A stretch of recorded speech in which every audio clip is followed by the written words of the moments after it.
Welcome to మన TV news bulletin. ముందుగా headlines. Bharat మహిళా జట్టుతో ప్రధాని మోదీ సంభాషణ.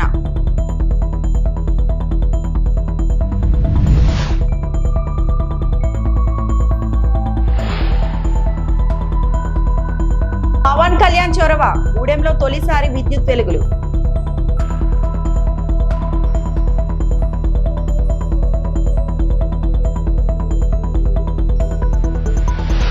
వైఎస్ జగన్ సంచలన ఆరోపణలు. గూగుల్ విషయంలో చంద్రబాబు క్రెడిట్ చోరీ.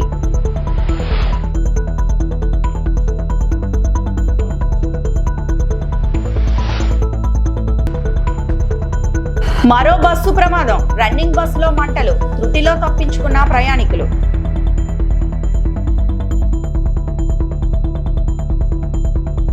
ప్రధానమంత్రి నరేంద్ర మోదీ పట్ల భారత star cricketer one day world cup విజేత దీప్తి శర్మ అభిమానం చాటుకుంది. ఆయనను నేరుగా కలవాలని ఎన్నాళ్ల నుంచో ఎదురు చూస్తున్నానని, ఇప్పటికీ తన కళ నెరవేరిందని హర్షం వ్యక్తం చేసింది.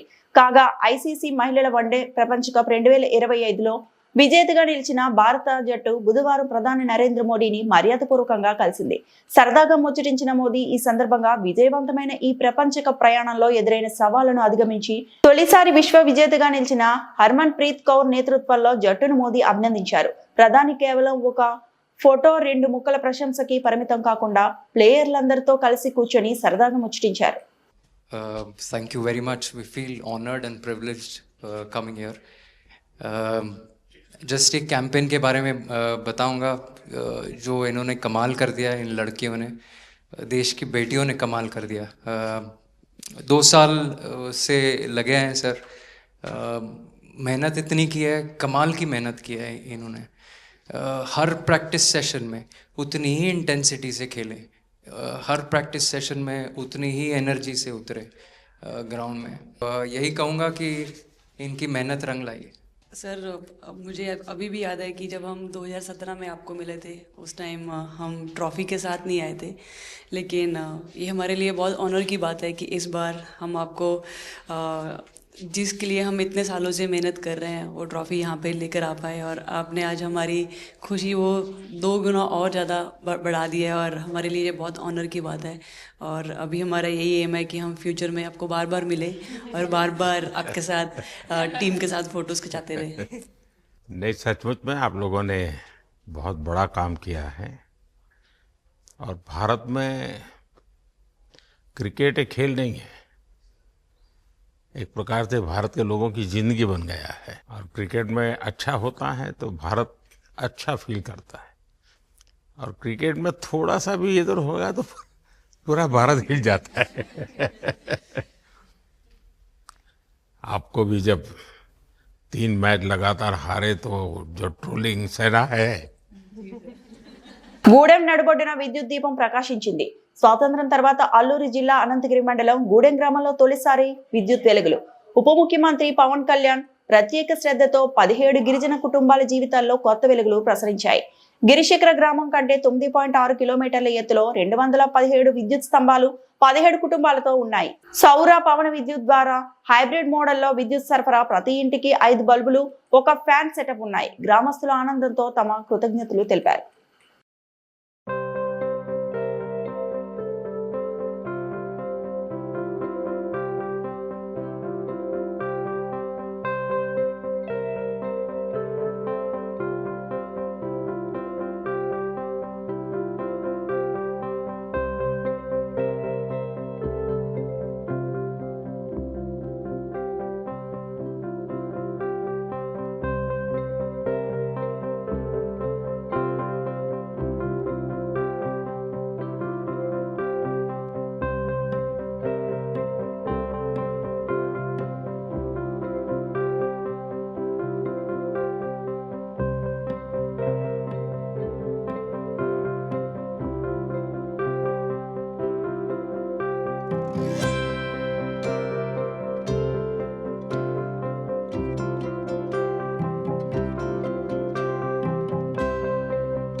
ఏపీలో ఈగల్ వ్యవస్థను స్థాపించాక ఏడాదిన్నరలో జీరో గంజాయిగా మార్చామని హోంమంత్రి అనిత తెలిపారు.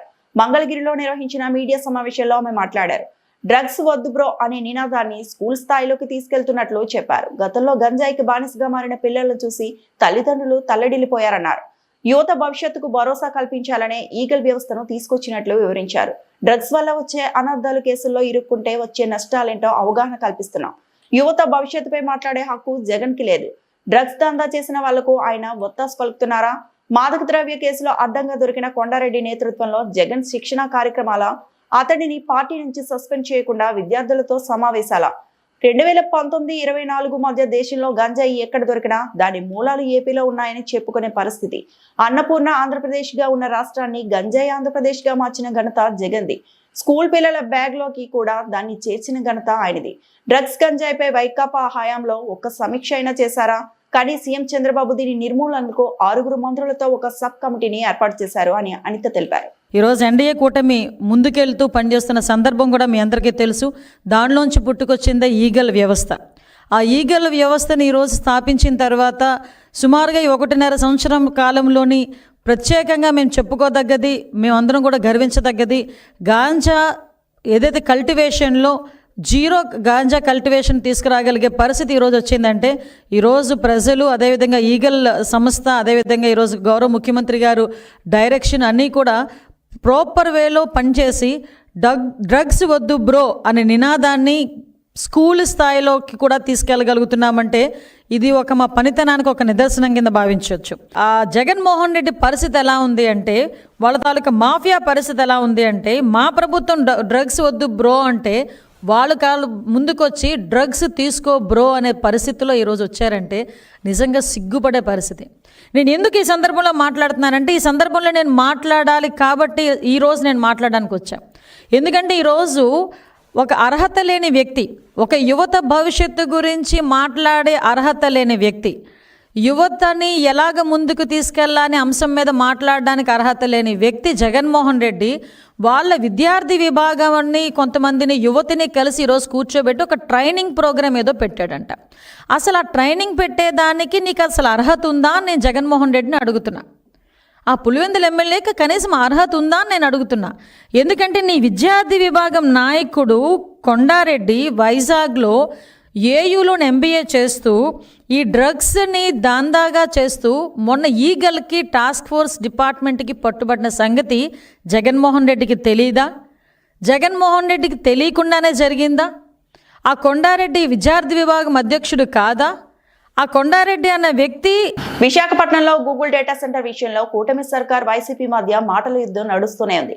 ఈ వ్యవహారంలో మరోసారి సంచలన ఆరోపణలు చేశారు వైసీపీ అధినేత వైఎస్ జగన్. గూగుల్ విషయంలో చంద్రబాబు క్రెడిట్ చోరీ చేసుకున్నారని ఆరోపించారు. అసలు చంద్రబాబు చేసింది ఏముంది అని నిలదీశారు. సింగపూర్ నుంచి కేబుల్ తీసుకురావడానికి అంకురార్పణ చేసింది వైఎస్ఆర్సీపీ. ఆదాని గూగుల్ కు 2022లో నోయిడా డేటా సెంటర్ అగ్రిమెంట్ ఉంది. మనం ఇక్కడ కూడా భూములు ఇచ్చాం, అన్ని ఏర్పాట్లు జరిగాయి, ఆ రోజు అడుగులు వేశాం కాబట్టి ఇప్పుడు గూగుల్ వస్తుందన్నారు. మూలపేట ప్రారంభించి మనం కట్టుకుంటూ వెళ్ళాం కాబట్టి ఇప్పుడు మూలపేట పోర్టు జరుగుతోంది. భోగాపురం ఎయిర్పోర్ట్ కు అన్ని అనుమతులు తీసుకొచ్చి మనం శరవేగంగా నిర్మాణాలు చేశాం. మెడికల్ కాలేజీల ప్రైవేటీకరణ చంద్రబాబు చేస్తున్న అత్యంత దరిద్రపు పని. మంచి చేయకపోగా చెడు చేస్తున్నాడు అని తీవ్ర స్థాయిలో ధ్వజమెత్తారు. స్టూడెంట్స్ గురించి ఏ నాయకుడు, ఏ రాజకీయ నాయకుడు ఆలోచన చేయడు. ఎందుకంటే వాళ్ళకు ఓటు హక్కు లేదు కదా అనేది ఫస్ట్.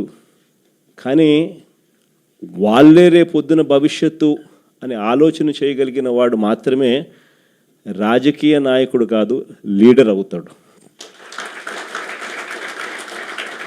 అలాంటి అడుగులు పడింది వైఎస్ఆర్సీపీ అని నేను గొప్పగా చెప్పగలుగుతా.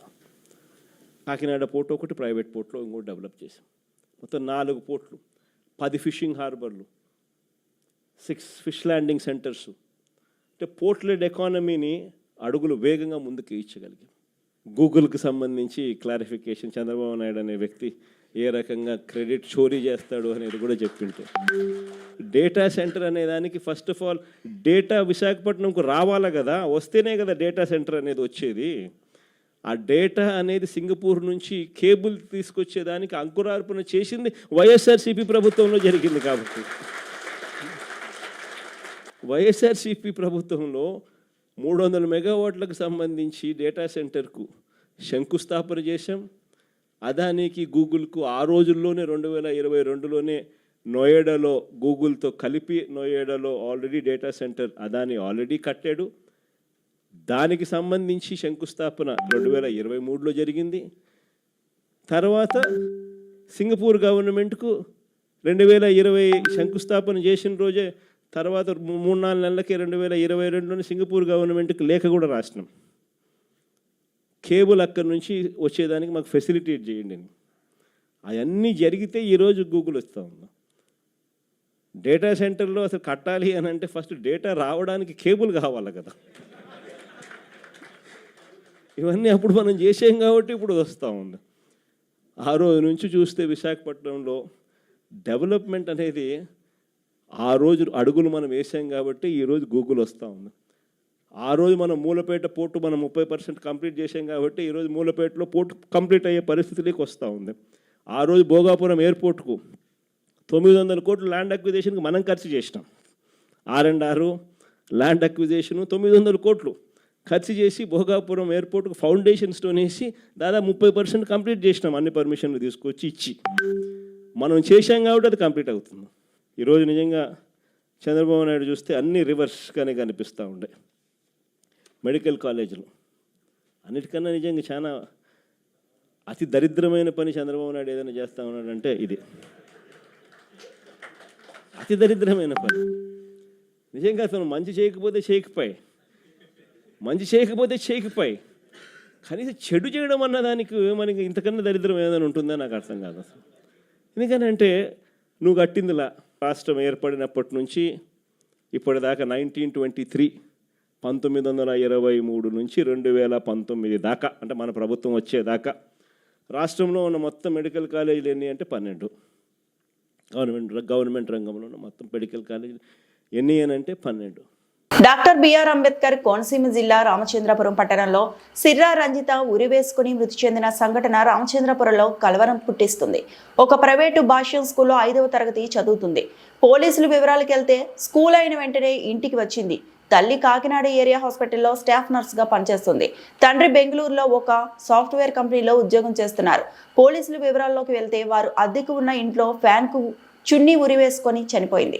స్థానిక డీఎస్పీ రఘువీర్ మీడియాతో మాట్లాడారు. ఘటనా స్థలాన్ని పరిశీలించి కేసు నమోదు చేశారని తెలిపారు. కొన్ని కోణాల్లో దర్యాప్తు చేస్తున్నామని డాగ్ స్క్వాడ్ పర్ఫెన్సిక్ విభాగం సహాయంతో దర్యాప్తు చేస్తున్నామని డాగ్ పెర్ఫెన్సిక్ విభాగం సహాయంతో సాక్ష్యాలు సేకరించి పోస్టుమార్టం ఆధారంతో దోషులను పట్టుకొని కఠినంగా క్రిమినల్స్ ని శిక్షిస్తామని డీఎస్పీ రఘువీర్ తెలిపారు. పోస్టుమార్టం రిపోర్టర్ ఆధారంగా కేసు నమోదు చేసి నడిపిస్తామని డీఎస్పీ తెలిపారు. నమస్కారం అండి. నిన్న డాక్టర్ బిఆర్ అంబేద్కర్ కోనసీమ జిల్లా రామచంద్రపురం సబ్ డివిజన్లో రామచంద్రపురంలో మనకి సిర్రా రంజిత అనే 10 ఏళ్ల బాలిక 5వ తరగతి చదువుతుంది. ఆ పాప ఉరివేసుకొని చనిపోయినట్టుగా సమాచారం వచ్చింది. నేను సాయంత్రం 7 గంటలకి దాని వెంటనే సీన్లోకి వచ్చి హాస్పిటల్కి వచ్చి విషయం ఏంటో తెలుసుకోవడం జరిగింది.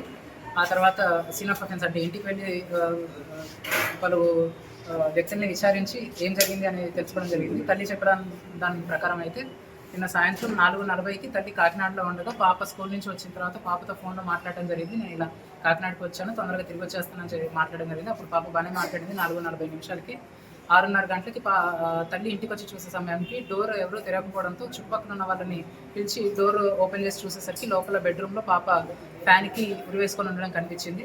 దాంతో వెంటనే హాస్పిటల్కి తీసుకురావడంతో డాక్టర్ బ్రాడ్ డెడ్ అని డిక్లేర్ చేయడం జరిగింది.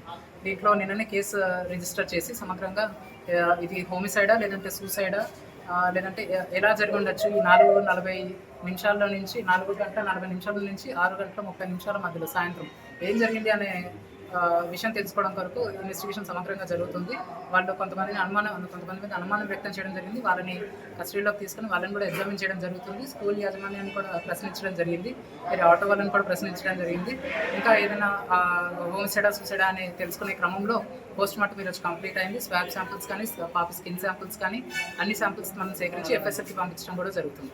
ఎఫ్ఎస్ఎల్ రిపోర్ట్ రాగానే సమగ్రంగా అసలు కొద్దిసేపట్లో ఏం జరిగింది, పాపని ఆత్మహత్య చేసుకుందా లేదంటే ఎవరైనా పాప మీద అఫెన్స్ చేశారా, అసాల్ట్ చేశారా అనే విషయంపై పూర్తి సమగ్ర నివేదిక సమర్పించడం జరుగుతుంది. అన్నవరప్పాడు గ్రామంలో సంవత్సరంలో 3 సార్లు మాత్రమే దర్శనమిచ్చే కోనేటి స్ఫటికలింగాన్ని తాకి స్పర్శ దర్శనం చేసుకున్న ఎమ్మెల్సీ తోట త్రిమూర్తులు. తూర్పుగోదావరి జిల్లా అన్నవరప్పాడు జాతీయ రహదారి పక్కన కోనేటిలో సంవత్సరంలో 3 పర్యాయాలు మాత్రమే దర్శనమిచ్చే కోనేటిలో ఉండే స్ఫటికలింగ స్పర్శ దర్శనం ఎమ్మెల్సీ తోట త్రిమూర్తులు దర్శించుకున్నారు. స్ఫటికలింగ ఆలయ నిర్వాహకులు ఘన స్వాగతం పలికారు. స్ఫటికలింగం దర్శనం అనంతరం కళ్యాణ వెంకట స్వామిని దర్శించుకున్నారు. ఆలయ అర్చకులు ఆశీర్వాదం చేసి స్వామివారి చిత్రపటం అందజేశారు. హరిహర క్షేత్రం దర్శించడం మనకు చాలా సంతోషంగా ఉందని ఎమ్మెల్సీ తోట త్రిమూర్తులు ఆనందం వ్యక్తం చేశారు.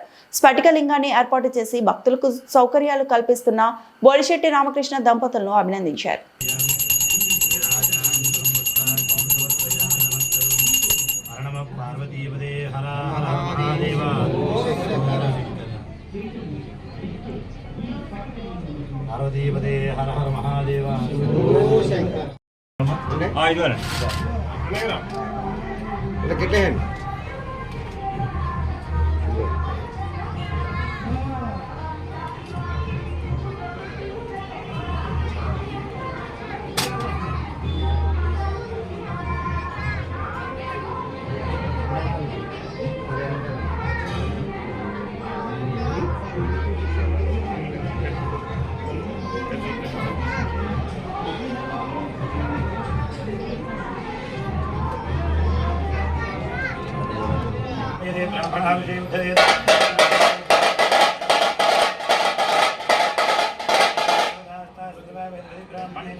దక్షిణ కైలాసంగా పేరుగాంచిన ప్రముఖ పుణ్యక్షేత్రం శ్రీకాళహస్తీశ్వర దేవస్థాన ఆలయంలో కార్తీక పౌర్ణమి సందర్భంగా ఆలయ అలంకరణ మండపం వద్ద సోమస్కందమూర్తి జ్ఞాన ప్రసూనాంబ ఉత్సవమూర్తులను సుందరంగా పూలమాలలతో చక్కగా అలంకరించి ఆలయ ఆవరణలో ఊరేగింపుగా కోట మండపానికి స్వామి అమ్మవారిని కొలువు తీర్చి ఊంజల సేవ నిర్వహించారు. ఆపై దీప ధూప నైవేద్య అఖండ దీపారాధన కుంభహారతి హారతులు సమర్పించారు. ఈ కార్యక్రమంలో ఆలయ ఈవో బాపిరెడ్డి దంపతులు, ఆలయ చైర్మన్ కొట్టే సాయి ప్రసాద్ మరియు భక్తులు పాల్గొన్నారు.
వృషభజక్షమీధా అర్హన్ నిదందాయ సే విశ్వమ కుమారశ్చిత్ పితరం మందమానం ప్రదీనా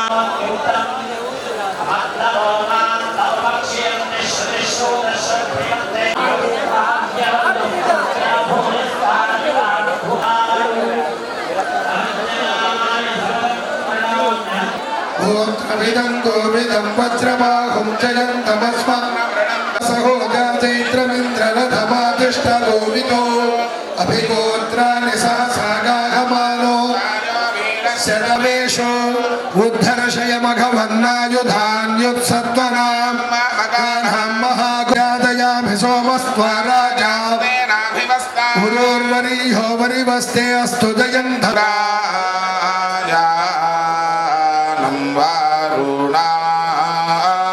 ఓం సామవేదమవధారయ ఓం నగ్న ఆయాహి వీతలే క్రీడానో హంయదాతలే నిహోతా సత్సీ పరిహిష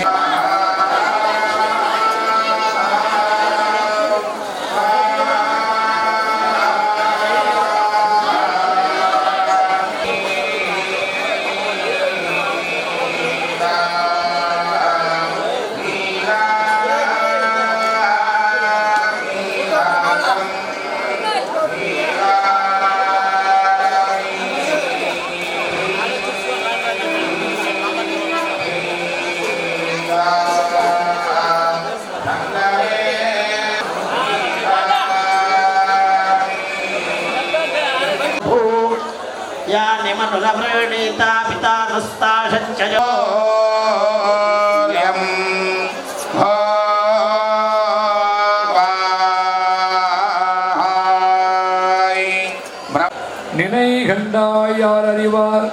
ప్రకాశం జిల్లా కంభం మండలంలో ప్రభుత్వ నిబంధనలను తుంగలో తొక్కుతూ పాఠశాల విద్యార్థులు అందరూ సమానమేనన్న సద్భావనకు సున్నం రాసి యూనిఫామ్ అంటే ఏకరూపం కాదు బహుళ రూపం అన్నట్లుగా చూస్తున్నారు. కంభం మండలంలో ఓ ఎయిడెడ్ పాఠశాల యాజమాన్యం బుధవారం స్థానిక రంగరాజు ఎయిడెడ్ పాఠశాలను ఎంఈఓ అబ్దుల్ సత్తార్ ఆకస్మికంగా తనిఖీ చేశారు. ఈ సందర్భంగా ఒకే తరగతి గదిలో విద్యార్థులు వేర్వేరు యూనిఫామ్ ధరించి కనిపించగా ఎంఈఓ ఒకంత ఆశ్చర్యానికి లోనయ్యారు. విషయంపై ఆరా తీయగా ఒకే పాఠశాలలో ఎయిడెడ్ అన్ఎయిడెడ్ విద్యార్థులు ఉన్నట్లు గుర్తించారు. ఒకే డ్రెస్ కోడ్ పాఠశాలలో 2 రకాల విద్యార్థులు ఒకే తరగతి గదిలో ఉంచి ద్వంద్వ విధానాలను అమలు చేయడంపై ఎంఈఓ అసహనం వ్యక్తం చేశారు. అనంతరం డొక్కా సీతమ్మ మధ్యాహ్న బడి భోజనాలను పరిశీలించి విద్యార్థులతో కలిసి సహపంక్తి భోజనం చేశారు. ఈ సందర్భంగా మధ్యాహ్నం బడి భోజనాలను సైతం ప్రైవేటు విద్యార్థులకు అందిస్తున్నట్లు గుర్తించారు. తదుపరి సందర్శనలో సమగ్ర విచారణ చేపట్టి చర్యలు తీసుకుంటామని ఎంఈఓ తెలిపారు.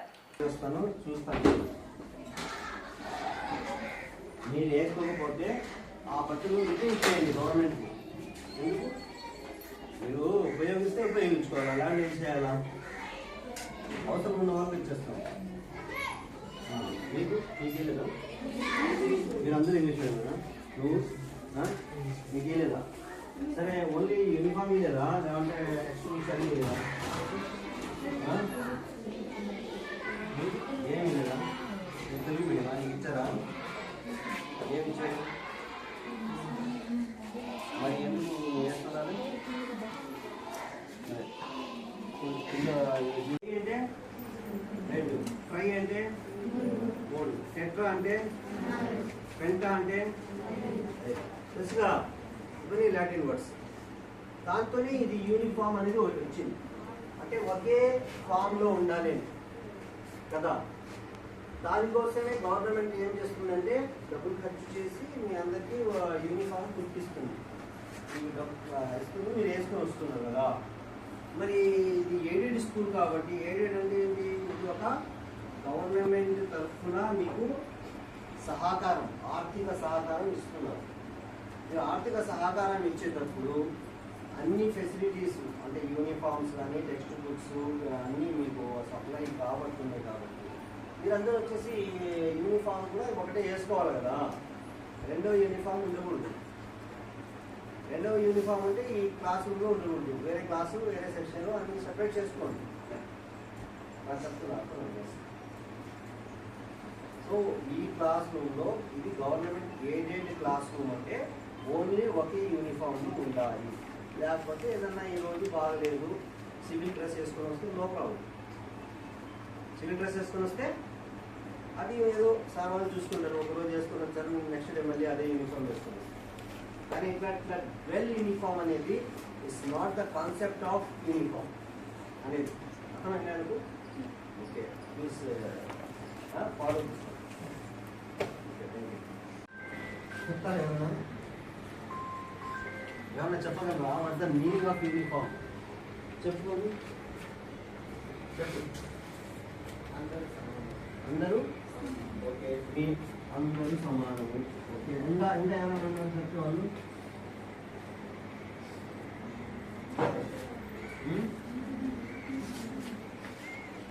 అందరూ సమానము అనేది అబ్బాయి చెప్పాడు. ఓకేనా? ఇంకా ఏమన్నా ఇంకా ఇంకొక అర్థము, ఇంకొక పరిచయం. ఈ వార్తలు ఇంతటితో సమాప్తం.